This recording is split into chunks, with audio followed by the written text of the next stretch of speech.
Olá, galera! Eu sou o Davi Denis Lobão, o Fly, e essa é mais uma edição do Cultcast, o podcast do Cultureba.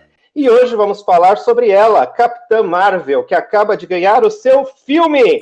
E neste podcast tem spoiler, palavrão e muito mais.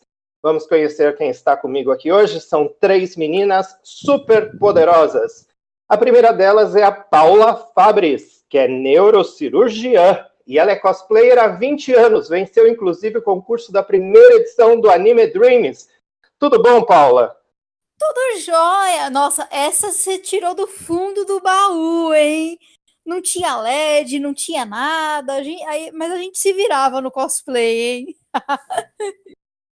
Só cosplays maravilhosos. E outra pessoa que eu conheci também nos eventos de anime, e é muito conhecida pelos geeks, é a minha querida Sandra Jacó, a Sam, que é designer e tem um canal muito bom no YouTube chamado Encarando as Feras.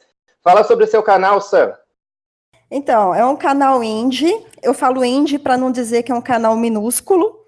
E, basicamente, tem de tudo um pouco, mas o principal assunto é livros. Então, toda vez que eu termino de ler um livro, eu deixo ali o que eu penso a respeito, se vale a pena, se não vale a pena, enfim, achismo puro.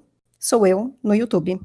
E a nossa terceira convidada é a Marcela dos Reis Melo. Ela é psicóloga e é fundadora do Nixa, que é o Clã das Abelhas Rainhas. Explica pra gente o que é esse grupo, Marcela. Tudo bom, gente? Na verdade, esse grupo é um grupo de filosofia voltado muito mais para os estudos dos arquétipos femininos. É uma nova ferramenta do feminismo onde a gente não entende que o masculino e que os homens são nossos problemas, mas que a gente precisa aprender a conversar com eles. Então a ideia é muito em cima disso, do grupo. Muito bacana, meninas. Como eu disse, meninas super poderosas aqui hoje. E eu quero começar falando de Capitã Marvel. E eu quero que cada uma de vocês comece contando a sua experiência, como foi assistir esse filme. Desde quantas vezes você foi ao cinema, por exemplo, ou como foi a sua ida ao cinema, até o que você achou do filme propriamente dito. Você gostou do filme? O que você tem a destacar sobre mais essa produção da Marvel Studios? Começando com você, Sam. Eu acho que a Marvel está estabelecendo padrões muito altos. Então, quando eu vi o trailer da Capitã Marvel, eu já esperava um Pantera Negra ou um Guerra Infinita. Não aconteceu, mas isso não me impediu de gostar muito do filme, de sair do cinema assim com uma visão muito positiva do que eu assisti, de ter me divertido e, acima de tudo, de ter me sentido muito representada. Eu, naquela tela, assim, eu reconheci muitas situações assim, que me bateu no sentido da minha própria trajetória, de tentar me entender, de tentar encontrar o meu caminho no mundo, de tentar enfrentar padrões que os meus arredores tentaram me impor ao longo da vida. E eu acho que isso é a principal jornada da Capitã nesse filme, e que conversou muito comigo, e eu acho que deve ter conversado com muitas mulheres também. Vamos ver então a opinião de outras mulheres. Você, Paulinha Genkai. Bom, já começou o super-heroísmo de encarar o bloquinho para chegar no cinema. Isso daí já foi uma coisa bem legal. E assim, é mais ou menos como a Sam também disse, né? Você esperava um negócio assim, nossa, mega Guerra Infinita, mas cara, eu curti pra caramba. É uma origem de uma personagem, as referências dos anos 90 foram sensacionais, as músicas foram muito bem escolhidas, a blusa do Nine Inch Nails, porque, cara, eu sou fã do Nine Inch Nails, eu olhei e falei, cara, a blusa do Nine Inch Nails, ela tá usando, pirei, e assim, ela realmente, ela passa por situações que, eu já vivi várias delas. Não vai conseguir, é fraquinha. Cara, eu escutei isso desde que eu escolhi fazer neurocirurgia até na residência. E sobrevivi, tô aqui. Entendeu? Mas assim, eu achei legal e, sinceramente, o Thanos vai apanhar pra caramba. Essa é a minha impressão. Gente, o Thanos vai perder a estreia do Rei Leão, porque a Capitã vai chutar o traseiro dele antes disso. Vai chutar lindo. Doutora Marcela, e você, qual foi sua experiência com a Capitã? Então, na verdade, eu me identifico muito com o que as meninas já disseram. Eu fui assistir o filme tem uma semana, fui logo no lançamento. E coincidentemente bateu com a minha época de saída do Brasil para o doutorado. E houve aquele momento de me reconhecer também em vários momentos, porque fui fazer um doutorado que ninguém queria que eu fizesse, numa instituição que tinha uma frente médica muito forte. Não fui amparada pela minha instituição brasileira, fui com cara e coragem para fora do país. Então, assim, de repente você tem uma super-heroína que te representa, e representa no sentido que assim, ela não é obrigada a sorrir o tempo todo, ela estava centrada, ela estava dando o melhor dela a todo momento, e ela era extremamente mulher, extremamente forte, então ela jogou o tempo todo como mulher forte. Isso para mim chamou muita atenção. E principalmente saiu daquela sensualidade extrema que a gente muitas vezes vê nas super-heroínas. Ela simplesmente era uma heroína. Ela estava doing her job, entendeu? Ela estava ali para fazer o que ela tinha que fazer, pronto, acabou. Ela era focada. E eu percebo que faltava para mim, para uma série de outras mulheres, uma representante tão focada. Não tinha aquele coisinha, ai, menininha. Não, ela tinha que salvar o mundo, pronto, acabou. Ela tinha uma missão, ela ia cumprir. E até hoje estava olhando algumas notícias, algumas pessoas que comentaram que ela estava muito sisuda, né, o tempo todo, e isso foi uma coisa que me chamou a atenção, que eu não achei sisuda, eu considerei centrada. Eu falei, gente, por que a mulher tem que estar sorrindo o tempo todo, como se fosse, estou aqui salvando o mundo, levando bomba na cabeça, mas estou sensualizando, entendeu? Mas gostei bastante, considero de extrema importância para o movimento que a gente está vivendo hoje, como as meninas comentaram, já vem desde Pantera Negra, essa valorização dos núcleos excluídos em sociedade. Então, eu acho que é um movimento tenho certeza da importância desse movimento e espero que ele continue crescendo, porque ainda existem muitas minorias que precisam ser representadas. Bom, e eu vou falar agora com a Sam. Sam, você como uma boa geek, vamos falar de como você conheceu a Capitã. Eu, pessoalmente, conheci no desenho dos X-Men dos anos 90, quando ela ainda era Miss Marvel, e a vampira sugou os poderes dela e ganhou o poder de voar e a super força. Como você lembra de ter conhecido essa super-heroína, Sam? Então, é engraçado que eu assisti esse desenho dos X-Men e eu lembro da história da vampira. Mas na época que eu vi esse desenho, a Miss Marvel, para mim, era muito genérica. Então, eu não tive uma conexão com ela. Eu só fui conhecer, entender quem era a Carol Danvers, lendo as histórias da nova Miss Marvel, da Kamala Khan. Inclusive, eu tô, esperando ansiosamente para ver a chegada da Kamala no MCU. Mas a Kamala, no universo dos quadrinhos da Marvel, ela é uma menina de 16 anos que é Marvete e fangirl dos Avengers. E ela escreve fanfic, e ela ama a Capitã Marvel. Então, quando ela recebe os poderes dela, ela assume o manto de Miss Marvel em homenagem a Carol Danvers. Então, assim, tudo que... O meu primeiro contato mesmo de falar, peraí, essa é uma mulher, ela tem uma história, ela faz parte de algo, foi por meio dos quadrinhos da nova Miss Marvel, da Kamala Khan.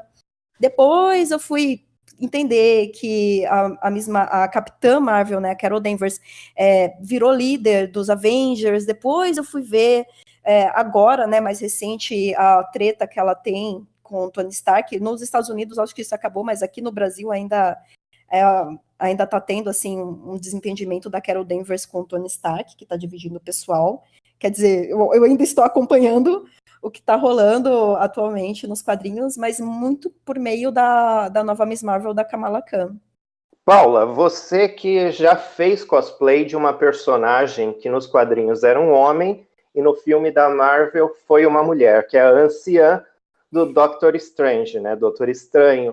Nos quadrinhos, a nossa Capitã Marvel ganhou seus poderes através do Marvel, que era um herói homem. O que você achou dessa transição da Marvel nos cinemas ser uma mulher também? Cara, o pessoal acaba fazendo um furdunço com essas coisas e eu acho que pro cinema funciona muito bem.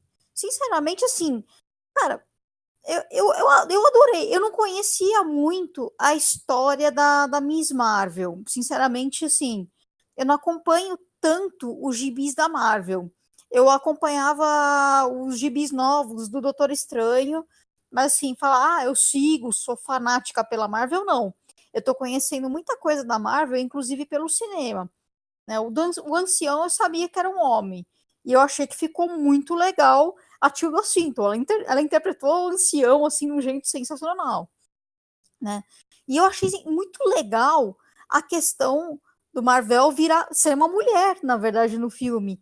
Pô, uma representação feminina de uma personagem, né, que tem um propósito, tem um significado muito grande. E eu achei interessante isso, né, pra galera, principalmente nova, que está sendo apresentada para as histórias da Marvel no cinema, pô, é uma baita de uma representatividade, coisa que a gente não tinha, né? Antes sempre aquela coisa, é homem, homem, homem, homem. Agora tá tendo mulher, e isso eu acho ótimo. Ponto, não tem por que ter tanto, o pessoal ficar fazendo tanto furdunço, tanto mimimi. Eu achei que funcionou muito bem. Eu acho que fez todo sentido ser uma mulher, na verdade, porque o Capitão Marvel, naquela época, era uma época diferente, era uma realidade diferente. E hoje a gente está fazendo um filme que tem uma liderança feminina, que quer falar sobre mulheres. Qual é o sentido de você botar um homem numa figura tão importante que é para Carol Danvers, quando pode-se colocar a Annette Bening como a doutora Wendy Lawson, criando a sororidade, assim, sendo a pessoa que apoiou, que acreditou, e que deu os poderes dela, literalmente deu um empoderamento dela, deu um empoderamento metafórico, né, de estar lá apoiando, falando, não, você vai pilotar meu avião, você é uma excelente piloto de teste, e o empoderamento literal de criar a tecnologia que, por fim, acabou dando os poderes da Carol Danvers. Eu acho que, para mim, como narrativa, assim, como metáfora, funcionou lindamente para a história. Ficou sensacional. Eu também curti pra caramba. Eu falei assim, cara, ficou incrível isso. E fora que antigamente tinha muito essa coisa do gibi. Você tinha o personagem masculino poderosão e a mulher acabava servindo tipo como uma companheira dele. Não, tipo, as duas são mulheres poderosas. Uma empoderou a outra e é isso aí. Vamos tocar em frente. E já que o tema é empoderamento, quero puxar a Marcela para a conversa. Quando a judoca Rafaela Silva ganhou a medalha de ouro, eu ouvi muito analista esportivo e político falando que ela poderia servir de exemplo para diversos discursos. O discurso do militar, que ela é militar e tem aquilo da concentração e tudo mais, de questões sociais por ela ser negra, ser lésbica e tudo mais. A Capitã Marvel, você acha, Marcela, que ela também encontra diversos discursos? Porque, afinal, também ela é uma militar das Forças Armadas, ela é uma mulher, enfim, ela tem essa amizade forte com uma outra mulher, o que mostra o companheirismo feminino. Como você vê a questão do empoderamento em Capitã Marvel? Primeiro, assim, eu sempre falo que a mulher não precisa de poder, a mulher já tem poder. O poder da mulher se encontra justamente na capacidade de comunicação e na capacidade, sim, que ela possui de circular em vários nichos. Então, quando a gente fala da judoca, quando a gente fala do próprio filme, nós falamos de duas representações femininas que conseguem se comunicar, que conseguem estabelecer vínculo de forma muito, muito primorosa.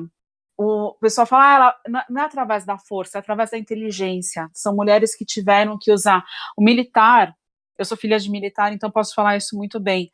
As pessoas pensam que o militar é o tempo todo bruto, e muito pelo contrário, militares são analistas, são extremamente frios, são calculistas, eles medem o tempo todo o que deve ou não deve ser feito. Então existe uma questão de estratégia dentro da... E isso é uma característica do feminino, a estratégia.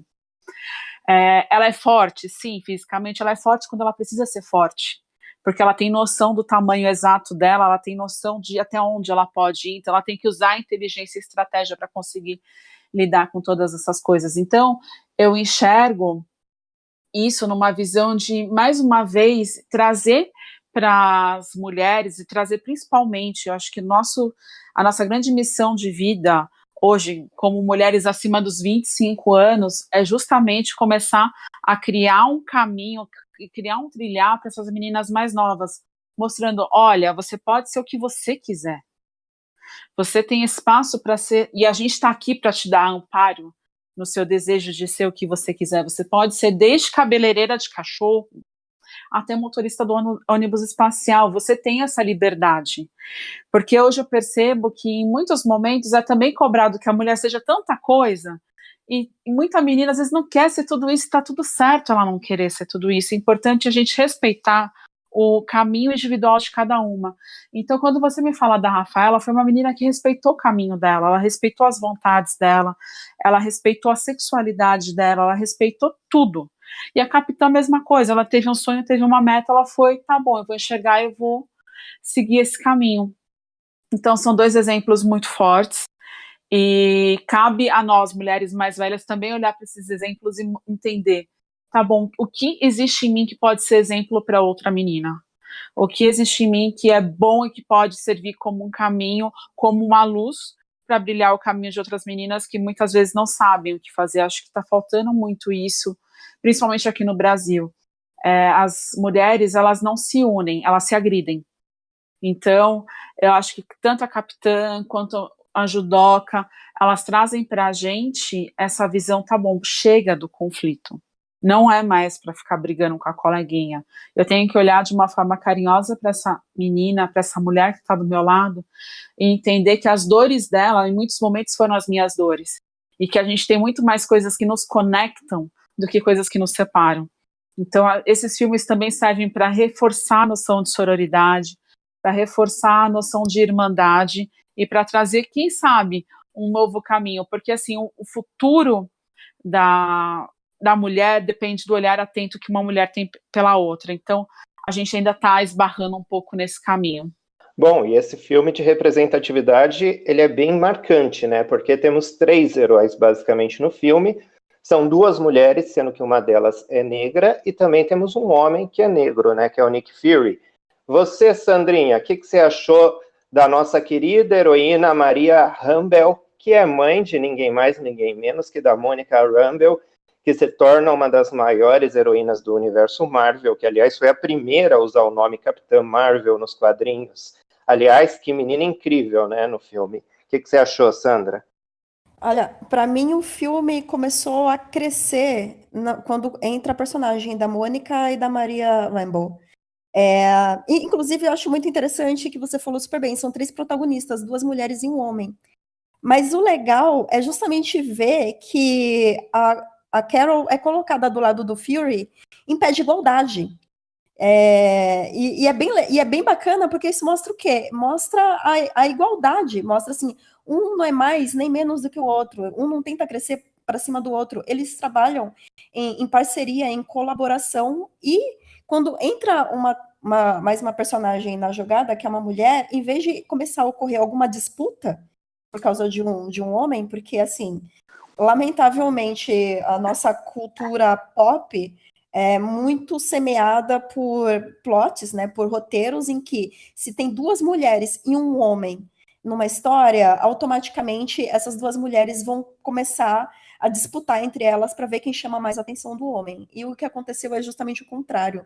A Maria e a Mônica, as 2 entram para dar apoio, para dar suporte, toda a sensação assim de que a Carol tem de dúvidas a respeito dela mesma, é a Maria que fala para ela, olha, você sempre foi uma pessoa poderosa, você sempre foi a pessoa que faz a coisa certa, é a Maria que literalmente assim, segura na mão dela e conduz ela no caminho para se tornar uma heroína, e isso assim, é lindo de ver na tela, é lindo você ver uma história sendo construída entre 2 mulheres, em que uma entende a outra, em que uma apoia a outra, em que uma completa a outra, e que o cara que tá no meio disso tá ali em pé de igualdade com elas, ninguém tá ali melhor que ninguém, todo mundo ali tá sendo foda, juntos, trabalhando juntos, assim, construindo alguma coisa juntos, que é o que tem que ser. Eu acho que, tanto na vida real, quanto na ficção, se as pessoas são heróis, eu acho que o heroísmo está nessa capacidade de colaborar entre eles e transformar o mundo em algo a partir dessa colaboração. Então, tirar muito dessa figura do herói solitário, do cara que sozinho faz e acontece. Não, ninguém faz e acontece sozinho. Até mesmo figuras poderosas, como chefes de estados, tem gente ali do lado dele trabalhando com ele, e é assim que precisa funcionar, e eu acho que trabalhar o roteiro dessa forma, para mim, funcionou muito bem. Eu acho que dá muito certo. Bom, vamos falar então do protagonismo feminino na Marvel. Agente Carter ganhou um curta em 2013 e uma série de 2 temporadas entre 2015 e 2016. Jessica Jones estreou em 2015 e está indo agora para sua 3ª e última temporada. Temos Manto e Adaga, que estreou em 2008 e vai para o seu 2º ano. A Mulher-Aranha ganhou 2 desenhos animados, um em 79 e um agora em 2011, que está na Netflix. Teve a iniciativa Marvel Rising, que teve uma websérie e um filme, Secret Warriors. Vamos ter também filmes. Teve o fracassado filme da Elektra em 2015, tivemos Homem-Formiga em Vespa em 2018 e teve o desenho Viúva Negra e o Justiceiro em 2014. Vamos ter mais em breve. Vamos ter o desenho da Tigresa e da Cristal, a série do Visão e da Feiticeira Escarlate e o filme da Viúva Negra. Mas apesar de tudo isso e do sucesso da Viúva Negra no cinema, ainda vemos poucos produtos lançados com essas personagens femininas. O que falta para esse número aumentar?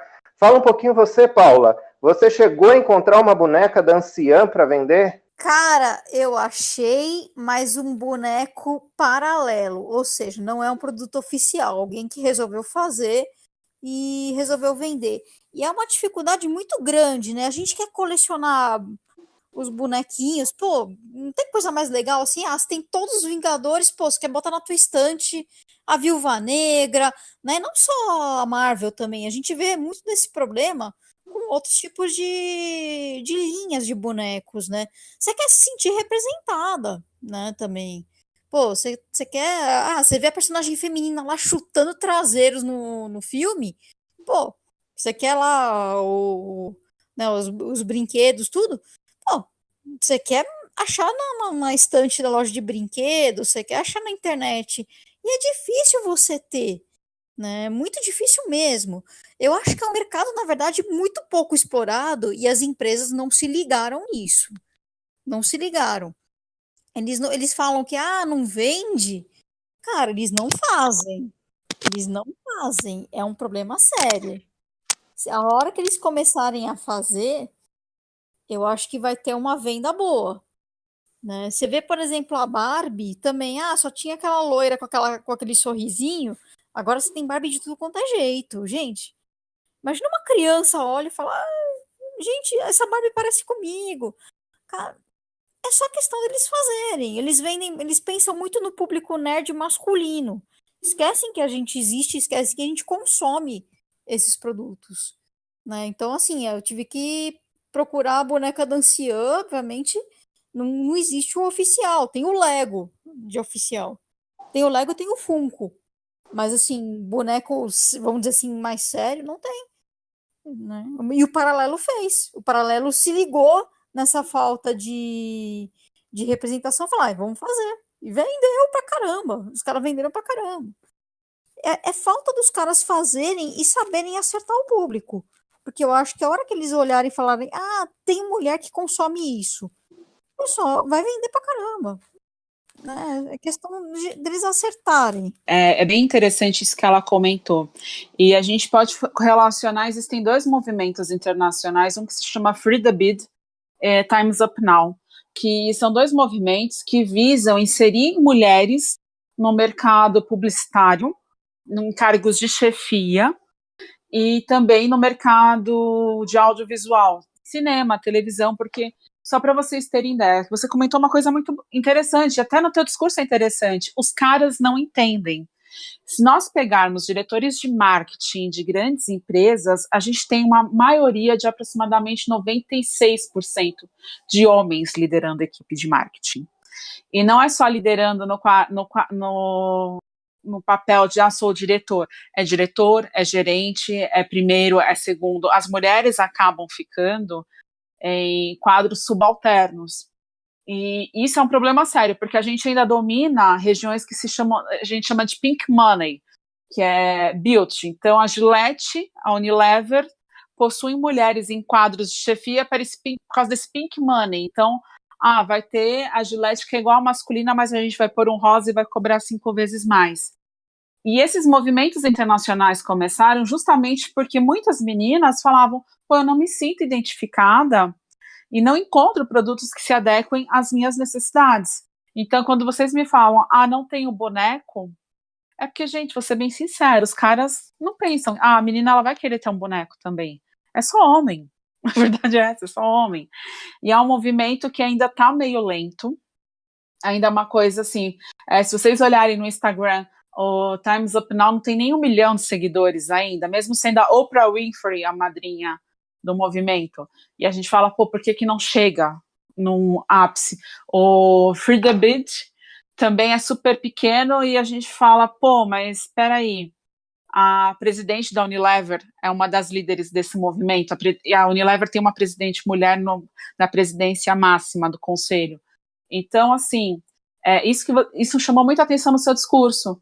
Os caras não nos enxergam, justamente porque são caras. A gente também precisa começar a existir uma política nós temos condições de ter esses cargos.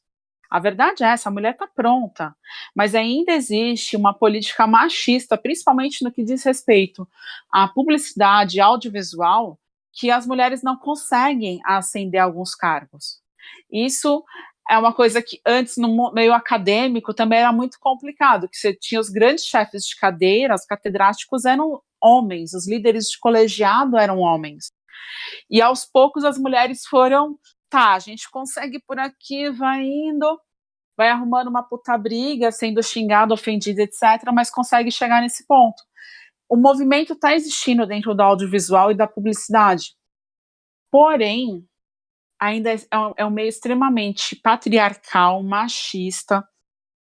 Então, assim, eu entendo vocês, não tem o produto. É porque é um cara que está coordenando a distribuição de produto, dizendo, isso aqui vai ser produzido, isso aqui não vai ser produzido, e eles não enxergam que as meninas gostam de comprar. Malévola virou boneca, virou fantasia, porque os meninos começaram a comprar, não porque as meninas começaram. Quando você começa a estudar, fazer estudo de caso do approach de distribuição de produto, eles relatam que os meninos começaram a pedir para ter. Então foi por isso que eles desenvolveram vários produtos da Malévola. Acho que coisa de uns 2 anos atrás, na comemoração de aniversário do filme Aliens, a Reebok falou que ia lançar uma tiragem limitada do tênis da Ellen Ripley, né? Uma quantidade X, numerada, tudo certinho. Lançaram, só que só numeração masculina. E a personagem é uma personagem feminina, é um ícone de um personagem feminino forte. E lançaram só tênis masculino. Ou Sim. seja, bizarro. É bizarro, entendeu? Você fala, como assim? Cadê para as meninas? E teve uma história aqui no Brasil, eu não sei, eu acho que eu sou a mais velha, que foi um lançamento, a Renault resolveu lançar há uns 18 anos atrás um carro para o público feminino. Foi o maior fiasco da Renault, porque eles fizeram um carro pensando, a mulher usa uma meia, a mulher isso, eles calcularam até a altura do carro. Só que o que acontecia era uma coisa muito assim, era bizarro, porque eles falavam, não, a mulher tem em média tal altura, ela vai estar de salto, e tem aquela questão da porta do carro. Às vezes, quando a gente está de salto, não dá uma travada, você fala, putz, não estou conseguindo. Tudo foi desenhado pensando na mulher. Até os pedais eram diferentes, caso você tivesse de salto, não ia prender. Então, não tinha ponta no câmbio para machucar a mão. Se você for ver, era um puta projeto. Só que o que aconteceu? O carro era bonito. E os caras queriam comprar o carro. E eles falavam, eu vou pagar de viadinho se eu comprar esse carro. E a Renault fez um carro assim, assim, assado. Foi um fiasco que durou 3 meses. A Renault quase faliu no Brasil. Porque, assim, as mulheres não compravam, porque quem escolhia o carro era o marido. E ele falava, o carro é lindo, tudo eu quero usar, mas vão falar que a campanha inteira foi voltada para o público feminino. Aí vão falar que é carro de mina, e assim, esse carro ele é mais caro. Como que minha mulher vai ter um carro que custa um pouco mais caro que o meu? ou com uma motorização melhor do que do meu, porque começava acho que com 1.6, uma coisa assim. Então a gente tem, historicamente, várias tentativas frustradas de inserção de produtos para a mulher, e muitas vezes produtos femininos que são inseridos com numeração masculina, como isso que você comentou do tênis. Então, eu nunca me esqueço, a minha afilhada, eu não achei uma roupa da Malévola para ela, o chapéu, porque era só para cabeça grande, ela é menina, a menina tem a cabecinha um pouco menor, então a gente teve que esperar ela crescer um pouco para comprar a cabeça da Malévola para ela, entendeu? Porque fizeram uma edição para menino. Piticas fez camiseta da Capitã Marvel agora, e a camiseta que é o peitoral da Capitã Marvel, fizeram o Baby Look, né, feminina. Já aquela camiseta dupla face, que tá todo mundo comprando, tá esgotada em todo lugar, é no modelo, entre aspas, masculino, né, não tem feminino. Então é aquele tipo de coisa que é estranha. E a Marcela, eu acho que de vocês, é a única que já veio na minha casa. Ela vê meu quarto, eu coleciono bonecas de super-heroínas. Quando eu fui comprar, quando saiu Vingadores, eu fiquei todo empolgado que tinha bonecas em vários tamanhos, formatos dessas colecionáveis figuras de ação, da Viúva Negra e da Feiticeira Escarlate. Fui comprar pela internet em vários sites de loja de brinquedos que eu entrei. Quando você ia procurar o brinquedo da Viúva Negra, ele estava em brinquedos para meninos. Então, acho que é bem isso que você falou, né, Marcela? Muitas vezes o público-alvo até do produto dessas heroínas são os homens. E aí que tá, é uma mudança de paradigma, né? As pessoas precisam enxergar que as meninas, elas vão curtir super-heróis. Eu falo, gente, é uma preguiça. Eu falo que é preguiça existencial. Porque se colocasse qualquer analista de marketing no cinema, ia enxergar um monte de menina que tá indo assistir o filme. Eu falo que é preguiça mesmo, entendeu? Não é uma coisa... existe uma falha na política, não é política pública nem nada, gente, é preguiça mesmo, eles estão, tipo, viajando na maionese, aquela coisa, tá bom, é sempre homem que compra, menina é super-herói, menina é bonequinha, e estão perdendo nicho, isso é uma coisa que é comum, principalmente no Brasil, é muito comum. Um fato engraçado que aconteceu recentemente é que apuraram que tinha muita mulher indo assistir o filme do Aquaman. E aí virou notícia, fala, cara, tem mais mulher do que homem do ver filme do Aquaman. E a notícia meio que insinuava que é porque as mulheres achavam o Aquaman gato. Não é que não achem, mas as pessoas simplesmente ignoram o mais óbvio. Mulheres também gostam de ir no cinema, mulheres também estão expostas ao hype, e mulheres também têm interesse pelo que está acontecendo, pela cultura, pelo que está passando na TV, pelo que está passando no cinema. E eles acabam deixando de ver o mais óbvio, que existe aí todo um nicho que pode ser explorado, mas que não é, porque é quase invisível. Assim, quando a mulher ocupa espaço em algum lugar na sociedade, isso sai quase que despercebido, mesmo que seja um público massivo. Sim. A gente hoje em dia trabalha fora, ganha nosso dinheiro. Gente, a gente consegue consumir essas coisas por nós mesmos também. Os caras estão perdendo, estão marcando toca, estão marcando bobeira. Bom, a gente acabou ficando bastante nesse assunto, eu acabei não chegando na pergunta que eu ia fazer para você, Marcela. Chegou sua vez de me responder uma coisa. Você citou Mulheres Unidas, né? Depois a Sandra também, eu acho que acabou comentando da Maria com a Carol, que também são unidas e tudo mais. Vamos falar um pouquinho do último filme dos Vingadores. No fim do filme, a Okoye, a Viúva Negra e a Feiticeira Escarlate se unem as três para enfrentar a próxima meia-noite.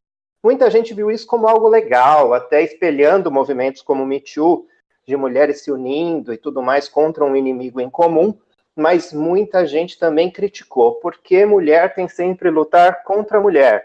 Falaram-se, em vez de lutar com a próxima meia-noite, elas não poderiam estar lutando contra um homem a serviço do Thanos. Agora, no filme da Capitã Marvel, isso meio que muda, né? No fim do filme, a gente tem a Capitã Marvel lutando contra um homem, o personagem do Jude Law.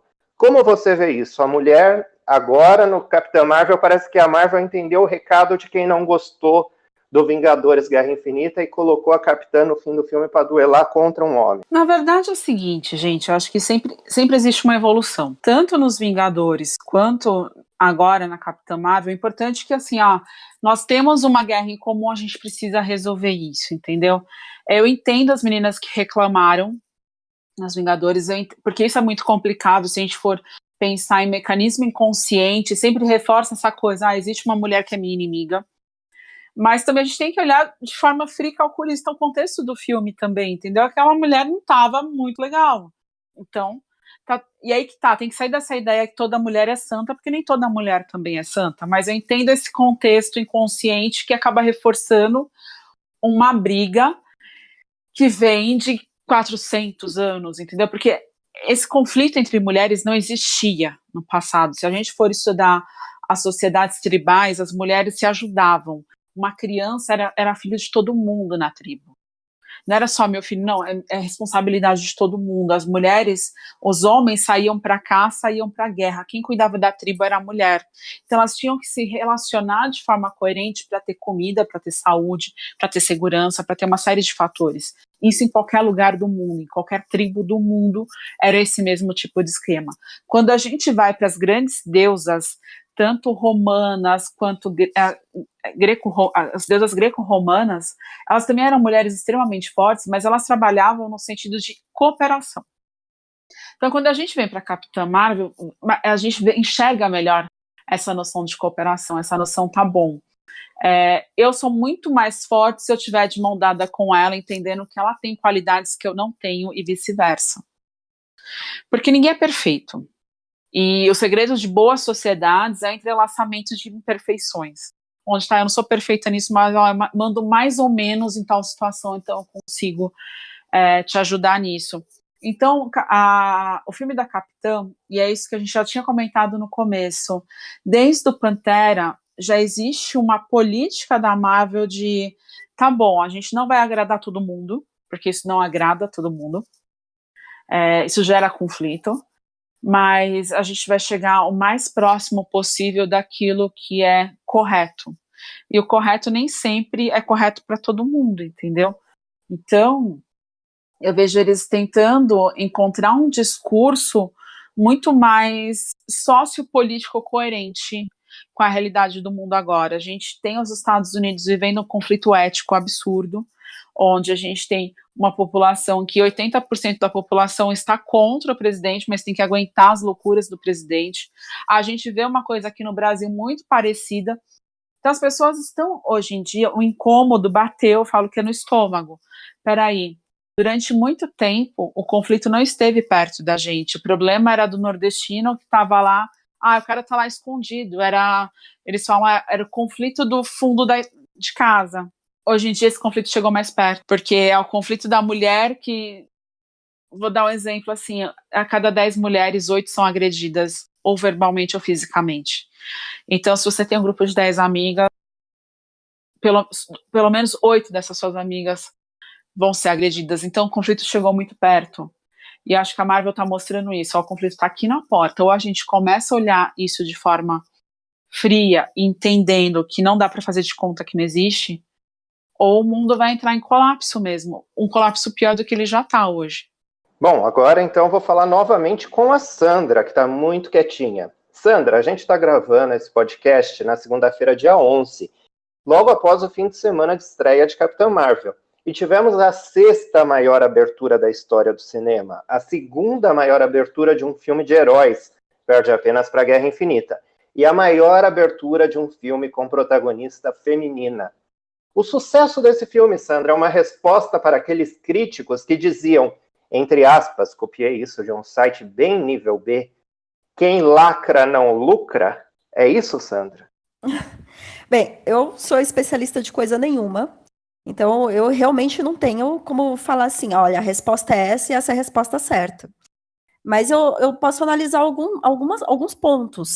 Um deles é o seguinte, a gente sabe, quando termina o Guerra Infinita, a gente sabe que a Capitã Marvel está chegando. E quem vai assistir Avengers Ultimato vai querer entender quem é Capitã Marvel.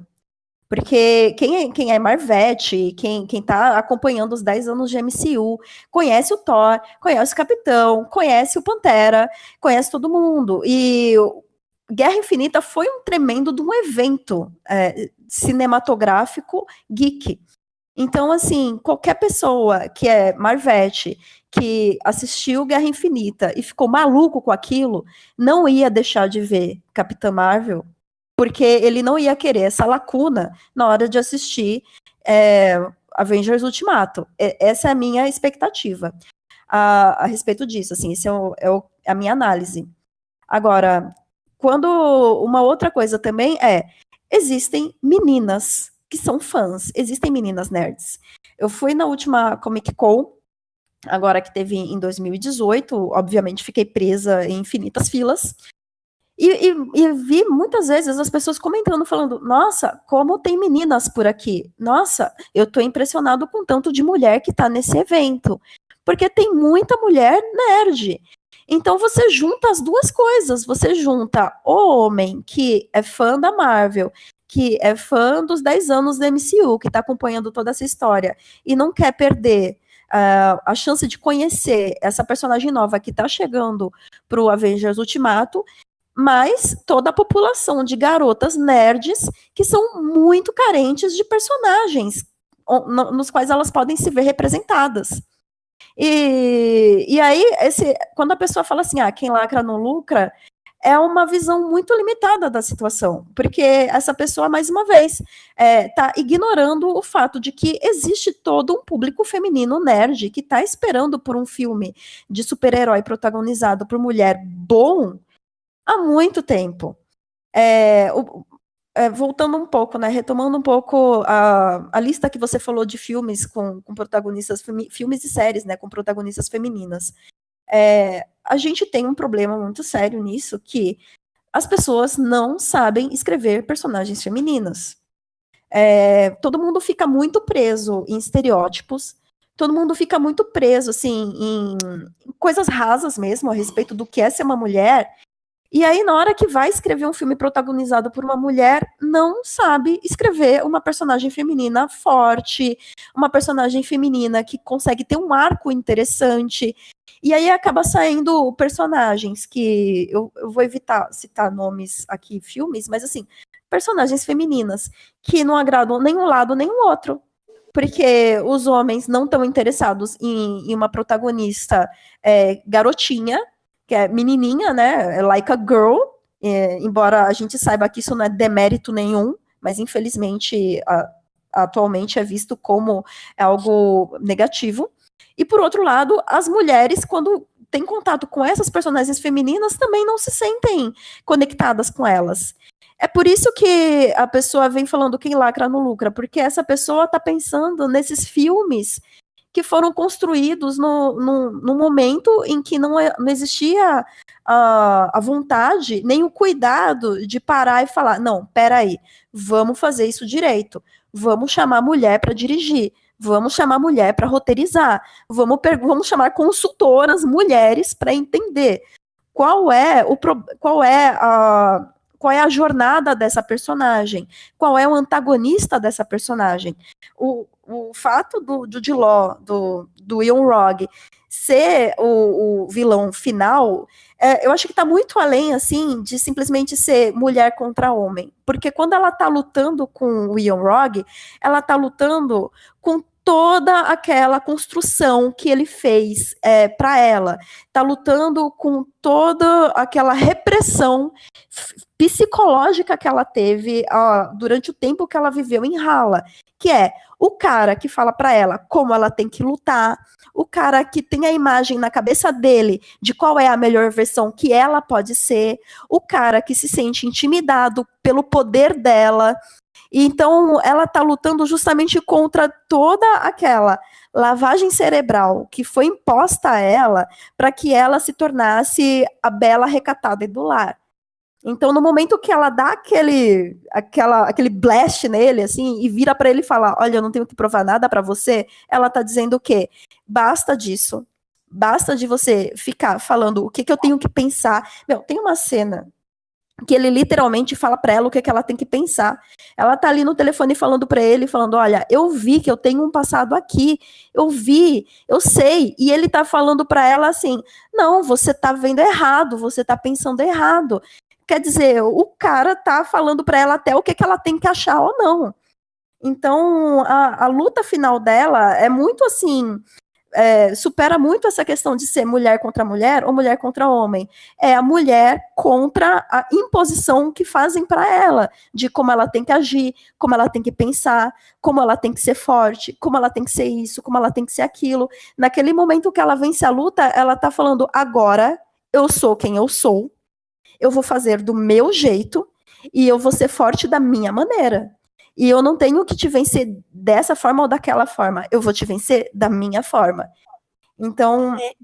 E é uma delícia a hora que ela dá aquele soco, você fala: Meu que Deus! delícia! Lavou a alma, caramba! Lavou a alma, meu. É maravilhoso! Porque a gente, como mulher, assistindo esse filme, a gente se conectou com isso. O soco que a Carol Danvers dá nele tá dando por nós. Então, é aí que entra o quem lacra não lucra. A pessoa não está entendendo que, até hoje, quando se falava em ter uma protagonista feminina, era protagonista feminina criada dentro de um molde que não se encaixava em lugar nenhum. Então, quando você fala quem lacra não lucra, não se aplica a Capitã Marvel. Porque a gente está vendo ali uma construção de uma personagem feminina que faz sentido para as mulheres. Simples assim. Paula, falando um pouco disso também, eu queria saber de você, como você lida com as críticas negativas que o filme teve, porque em geral elas vieram de homens. E eu vi tanto homens héteros quanto homens gays criticando muito o filme por razões que todo filme da Marvel tem. Tem muito humor, tem muitos personagens caricatos, mas todo filme da Marvel é assim. Por que enxergar o problema só em Capitã Marvel? Eu vi um que falou que é o pior filme que a Marvel já fez. Parece que ele esqueceu os 2 Thors primeiros, né? Mas a gente vê até que teve campanha na internet para insights como o IMDb para dar crítica negativa de propósito para o filme, da número 1. Esse filme incomodou muita gente, em geral, críticos homens. Você, Paula, já cruzou com uma crítica dessa? Como você reagiu com isso?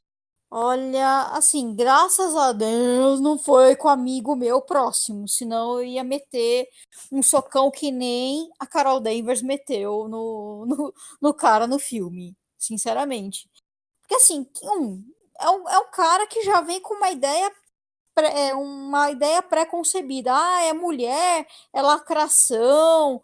Gente, os caras não sabem, acho que eles não sabem quem é a Capitã Marvel, mas uma das mulheres mais fortes do universo Marvel, e eles acham que a mulher ia ficar lá de boinha, sensualizando, né, uniformezinho sexy, sorrisinho, né, eu vou socar você. Não, né, gente, por favor, né. Então, assim, eu acho que veio mais essas pessoas, e a ameaça que eles devem ter sentido, né, pô, filme de uma mulher forte, caramba, né. Cara, ela é uma mulher forte e a gente viu que provavelmente o Thanos vai tomar a bifa até dizer chega dela. Isso não tem a dúvida. E parece que a atriz, a Brie Larson, ela falou alguma coisa aí também que desagradou os caras. E os caras já puxaram o modo masculinidade frágil total na frente deles. Oh, ela ameaçou minha masculinidade, vou negativar ela. Deve ter sido isso, porque nada justifica essa onda de negativação do filme, sinceramente. Né? Os caras não foram lá, assistiram. Os caras tiveram uma ideia pré-concebida. Ah, ela quer lacrar, vamos negativar. Ideia idiota, no mínimo, né? Considerando que os homens ficaram ofendidos com uma propaganda da Gillette que fala que um homem pode ser a melhor versão dele mesmo. Nossa, pode crer, eu vi isso daí. Pois Nossa, é. foi grotesco, né? Foi grotesco. Mas não foi só isso. A Nike, a campanha de 30 anos, foi com que é aquela tenista, Serena Williams. E foi um fuá, porque os homens, pô, a Nike faz uma campanha com um monte de mulher para comemorar 30 anos. Eu falei, gente, tipo, foram 30 anos que só foram homens nas campanhas. E de repente. Isso. Exatamente Qual isso. o problema? Só mostrando os caras lá suado, fedido lá dos esportes, e nenhuma mulher lá suando, pegando pesado. Não, gente, não, e teve uma cena meio grotesca, né? Porque a gente estava assistindo a campanha. Aí um colega, aquela coisa, eu falo, mundo velho, né, profissão tradicional, advogado de banco, essas coisas. Essa mulherada toda tem que tomar Rivotril, né? Daí eu olhei e falei, tipo, aquele momento que você fala, nossa, cara, nesse momento eu entendo porque você tá solteiro, porque as mulheres fogem de você, porque você é Não, mas é o cara legal, insuportável, ele é o cara cara. legal, ele é o cara legal, o cara bacana. É sempre assim, né? Não, eu sou um cara bacana, não sei por que as mulheres fogem. Por que Porque elas será? fogem de mim. Por que nenhuma mulher consegue ficar mais de 2 meses comigo? Eu fiquei pensando, pô, é porque de certo sua máscara cai, né? Porque a pessoa ficou linda a campanha da Nike. Nike agora está nos relógios da cidade de rua de São Paulo com as meninas do futebol feminino. E eu vi na Sim. Paulista esse fim de semana uns caras passando e comentando. Ah, para que colocar elas? Mulher não joga futebol. E elas estavam no relógio da Paulista. A Marta nunca recebeu o prêmio por isso, não, gente. Pode confiar. Realmente ela não joga muito, não. Ela joga mais que os caras, gente, pelo amor de Deus, né? Por favor. Mas Mais uma vez, a invisibilidade vindo à tona. Não, aí, tipo, eu fiquei olhando, eu falei, gente, mas peraí. Aí os comentários, essa mulherada tem que tomar Rivotril. Olha que mulher surtada, porque tem uma cena da técnica brigando, nervosa. E eu falei, gente, homem briga em campo de futebol, briga na padaria, briga em tudo quanto é canto. Briga no trânsito, de sair morte. Daí eu falo, gente, qual o problema? A mulher tá estressada. E aí é aquela coisa assim, você começa a ouvir esses comentários, daí a gente traz pra nossa vida. É muito isso. Se um dia você tá estressada, você é brava no teu trabalho, no sentido de ser assertiva, ai, tá de TPM. Ai, é hormônio, tá vendo? Tá pitizada. O homem é bravo, não, ele é muito bravo porque ele é uma pessoa séria. A mulher é brava, ela tá de TPM, ou tem aquelas frases assim, tá sendo mal comida, como se sexo fosse solução para tudo na vida, entendeu? Se sexo fosse a solução para tudo na vida, convenhamos, íamos comprar vibradores e dar de presente para toda menina que fizesse 18 anos, tipo, tá aqui, ó. Entrou na faculdade. Eu ia chegar no meu consultório para escrever para meus pacientes: sexo 4 vezes por semana. Porque, gente, não faz sentido nenhum. Tal de TPM e tudo. Cara, a gente sabe que a questão hormonal afeta alguma coisa, mas não tanto. A gente sabe que a gente é chata mesmo, de vez em quando. Aquelas vezes. A gente sabe que tem dias que a gente tá virada no capeta, porque a verdade é essa, como todo mundo, como os homens também tem aquele momento que, poxa vida, não tá funcionando. Mas existe todo esse senso comum. Não. É o hormônio. E eu acho que a Capitã Marvel também talvez tenha incomodado tanto, porque a Mulher Maravilha, no filme dela, foi sexy, no Liga da Justiça, mais ainda.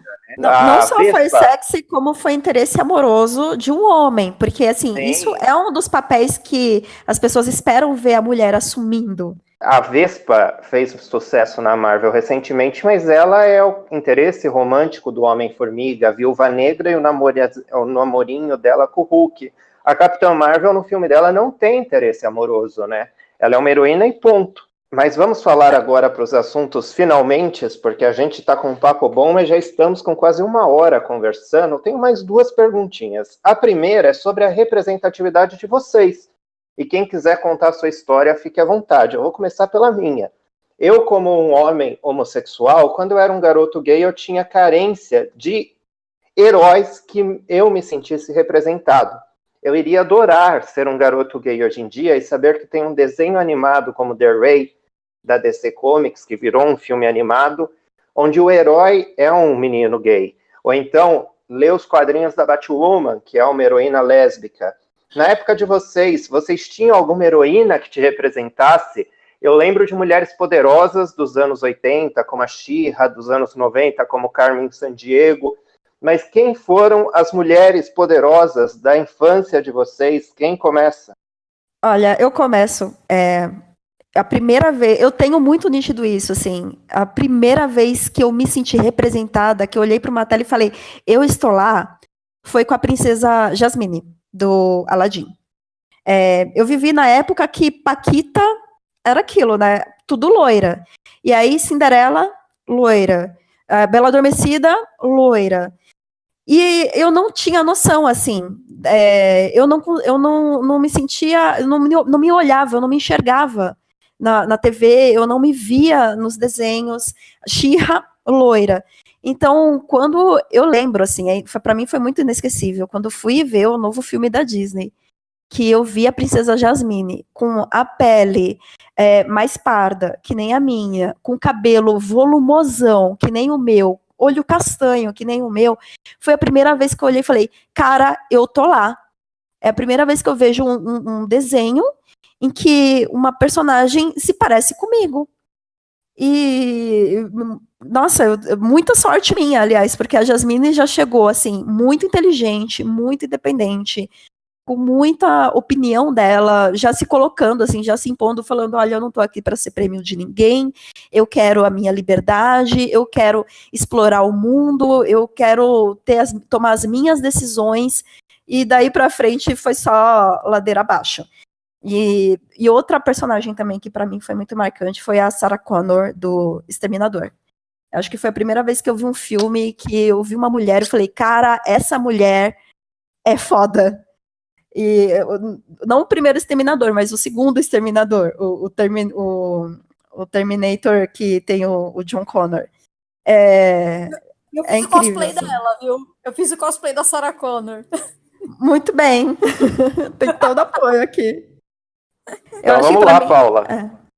Quais são suas heroínas? Então, eu também sou da mesma época que você. Anos 80, Mullet, Xuxa. A primeira personagem feminina que me marcou mais, assim, foi a She-Ra. Foi a She-Ra. Eu admirava pra caramba a She-Ra. Pô, tinha bonequinho, né? Dava pra comprar os bonequinhos da She-Ra. Né? Eu achava ela uma personagem bastante forte. E outra que eu era vidrada quando era criança era a Mônica da Turma da Mônica. Porque, queira ou não, gente, ela era quem mandava no rolê todo. Né? Ela não ficava, não engolia o sapo de Cebolinha, não. Ela chegava lá e falou, tá querendo me zoar? Vamos lá. E coelhada no Cebolinha. Eu adorava a Mônica, da Turma da Mônica. Vidrada, tanto na She-Ra quanto na Mônica. Eu achava sensacional. Eu acho que as meninas de hoje em dia, nos quadrinhos da Mônica, devem se identificar muito com a Denise, né? Que é uma personagem que fala bem a linguagem popular dos jovens, né? Digamos assim. Sandra, você não se identificava com a Diana do Caverna do Dragão, que junto com a Sheila eram as meninas ali? Curiosamente, eu não tinha essa visão da Diana, assim. Eu acho que, na verdade, quando eu assisti a Caverna do Dragão, como era um grupo e a Diana não tinha muito protagonismo, né? Ela não se sobressaía muito. Então, eu achava ela legal, mas para mim, ali em Caverna do Dragão, eu via mais como um grupo, eu via mais, tipo, eu não via a individualidade ali, eu via a equipe.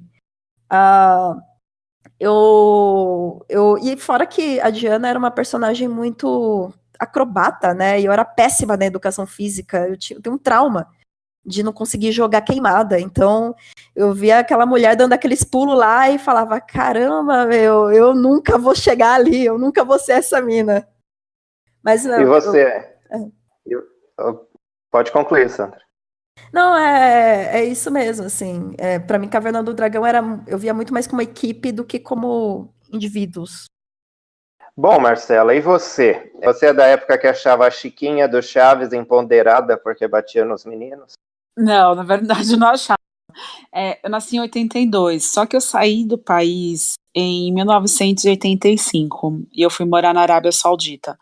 Então não tinha esse contato tão grande com heroínas, com essa coisa do mundo ocidental.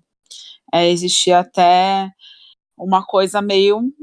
Não tive essa parte de infância que vocês tiveram, mas ao mesmo tempo eu tive heroínas reais na minha vida, então não eram personagens, eram pessoas que eu falava, gente, essas mulheres são incríveis.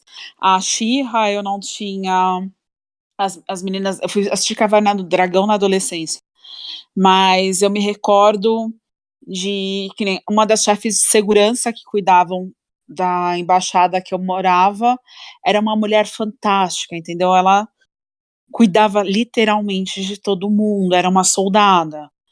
Tinha a doutora Jesus, que era a nossa médica, que entrava em campo de batalha para socorrer soldado com bomba caindo na cabeça dela. Então eu falo que, da mesma forma que eu não tive os desenhos, eu vivi um mundo mágico, onde eu falava, gente, essas mulheres são fantásticas. E tive minha mãe também, né? Minha mãe foi presa 4 vezes pelo regime Al-Qaeda. Então eu falo, ela também foi uma senhora heroína para mim, nesse sentido de, tá, são pessoas reais, são pessoas muito próximas e são pessoas fantásticas, mas eu não tive essa experiência do tipo a She-Ra, a Carmen não tive. Não tinha essas heroínas desse mundo fantástico de vocês. A minha coisa era muito mais palpável, mas não deixa de ser mágica da mesma forma. Você acabou dando um spoiler da minha última pergunta, que ia ser justamente essa. Mas já que eu falei em Carmen Sandiego, o desenho novo da Netflix transformou ela realmente numa heroína, né? Que antes ela era só uma ladra com quem a gente simpatizava no meio da TV Colosso. Mas vamos lá, então, a pergunta final. Qual mulheres do mundo real vocês veem como heroínas dignas de um filme? Eu vou dar um exemplo de um documentário que eu vi recentemente, que é o RDB, que é um filme muito legal que concorreu ao Oscar, que conta a história da Ruth Ginsburg, que é um ícone dos Estados Unidos na defesa dos direitos das mulheres, e eu acho interessante a história dela, que ela é uma juíza da Suprema Corte, e lá não tem essa aposentadoria compulsória aos 75 anos, como no Brasil. Então ela tem 85 anos, mas não se aposenta enquanto o presidente for o Trump, porque ela não quer que um governo conservador indique o próximo juiz da Suprema Corte. Então ela está lá com 85 anos, fazendo exercício físico, trabalhando para continuar uma juíza da Suprema Corte, para defender os direitos das mulheres, dos negros, dos gays, dos imigrantes. Então eu acho uma mulher maravilhosa, eu assisti esse documentário e acho que ela daria um filme excelente, live action de ficção, digamos assim. E você, Sandra, que heroína do mundo real você quer ver? Eu tenho categorias aqui. Eu vou indicar uma internacional e uma brasileira. Internacional, acho que é a Malala Yousafzai. A história dela é incrível. A coragem dela, assim, quando você vê entrevistas, você esquece que ela é uma menina que tá lá com seus 18, 19 anos falando, porque ela tem uma maturidade emocional, uma compreensão das coisas impressionante, e a trajetória de vida dela, de ter sobrevivido a um atentado contra a vida dela e ter conseguido levar a mensagem dela para o mundo, né? E a causa que ela defende, que é de educação para as meninas, mas ela tem muita gente que se equivoca nessa hora, né? Que fala que a Malala quer que apenas as meninas sejam educadas. Não, ela quer que as meninas sejam educadas porque atualmente as meninas são negligenciadas nessa área. Eu acho que a Malala seria um filme incrível. E no Brasil, eu acho que a Djamila Ribeiro seria uma história incrível também. A Djamila ainda está no início da carreira dela, ainda é bem jovem, mas ela já tem aí uma jornada muito interessante, por ser uma mulher negra, por ser uma mulher que vem de Santos, né, de ser filha de um funcionário do Porto, e ter buscado uma educação tão erudita na área da filosofia e se sobressair nisso, numa área que é muito dominada por homens brancos, uma mulher negra brasileira se destacar, ser um best-seller, e agora recentemente até recebeu uma homenagem do governo francês. Então acho que sai daí um outro filme muito interessante para inspirar as mulheres, tanto do Brasil quanto do mundo. E você citou mulheres brasileiras, acho que vai ter agora o filme da Hebe Camargo, né? Mas infelizmente é uma homenagem póstuma, né? Eu acho que tem atrizes vivas incríveis que a gente podia ver filmes como a Lolita Rodrigues, a Fernanda Montenegro, Dona Hilda Rebelo, que é a mãe do Jorge Fernando, que começou a atuar já na terceira idade. Mesmo um filme da Rita Lee eu adoraria ver. Vamos ver que tem tantas brasileiras interessantes, né? Vamos lá, Paula. E você, que heroínas você quer ver, Paula? Cara, eu vou citar 2 médicas brasileiras que, assim, elas se destacam absurdamente. Uma delas é a Zilda Arnes, que é uma médica, se não me engano, era pediatra, e ela se dedicou a trabalhos humanitários. Inclusive, ela acabou morrendo num terremoto no Haiti, né? E ela se dedicou muito à causa humanitária, né? Uma história incrível. Pô, largar tudo, uma profissão, e se dedicar simplesmente a ajudar as crianças com baixo peso, né, em países pobres. E outra médica que também, com certeza, deve ter uma história de vida bem interessante e que pegou uma época altamente machista é a Angelita Gama, que é uma médica cirurgiã geral. Cara, essa mulher, ela deve ter encarado altos preconceitos e ela é altamente reconhecida. Ela já deve estar com mais de 70 anos, não sei nem se ela está operando ainda. Mas, assim, é uma mulher que todos os cirurgiões gerais reconhecem ela. São duas mulheres que eu gostaria de ver. A Marcela citou alguns exemplos já, mas que outros exemplos você teria para dar, Marcela, aqui no Brasil agora? Bem, aqui no Brasil, eu também iria para uma neurocirurgiã que se chama a doutora Jesus, ela negra, nordestina. Não foi aceita pelas academias e residências daqui de São Paulo, justamente por ser negra e nordestina. Acabou saindo do país e foi uma das grandes implementadoras da telecirurgia na Europa. Hoje, sendo referência em telecirurgia no mundo inteiro. É uma mulher, assim, fantástica. Construiu um núcleo em Recife, que atua com pessoas carentes e promove o desenvolvimento de novas pesquisas, levando medicina de qualidade para o interiorzão do Brasil, que é onde ninguém quer ir hoje. Então, é uma mulher que eu admiro demais, gostaria muito de ver a história dela, ver o exemplo dela aparecendo para as demais meninas. E internacional, eu gosto muito da Andrea Somagenta, que é uma italiana, e ela hoje mora no Caribe, ela trabalha com comunidade, com toda a comunidade latina, fazendo todo um trabalho voltado para a moda sustentável, onde ela ensina meninas em situação de risco como fazer bordados, costura, trazendo novos talentos, e faz com que essas meninas saiam de casamentos drásticos, e assim, a gente fala, mas pô, elas é absurdo o trabalho da mulher, assim, a gente vê São Domingos, algumas ilhas ali do Caribe tendo uma total mudança de paradigma através desse processo de reconhecimento e trabalho feminino, projeto qual foi replicado numa cidade aqui de Minas Gerais, que se chama Juruáia, foi replicado há 20 anos atrás, o trabalho da Andrea, onde a cidade, que era uma das cidades mais pobres de Minas, hoje é o segundo maior PIB de Minas Gerais, com essa situação de mulheres cuidarem do mercado de trabalho, mulheres trabalharem e serem líderes de renda. Então, são duas pessoas que eu realmente gostaria de ver a história sendo contada. Bom, falamos bastante e quero encerrar falando de outra mulher super poderosa, que é Carolina de Jesus, que está no Encarando as Feras, da nossa querida Sam. Vai lá no YouTube da Sandra ver ela falando um pouquinho sobre Carolina Maria de Jesus, né, Sam? Essa é outra que vale um filme.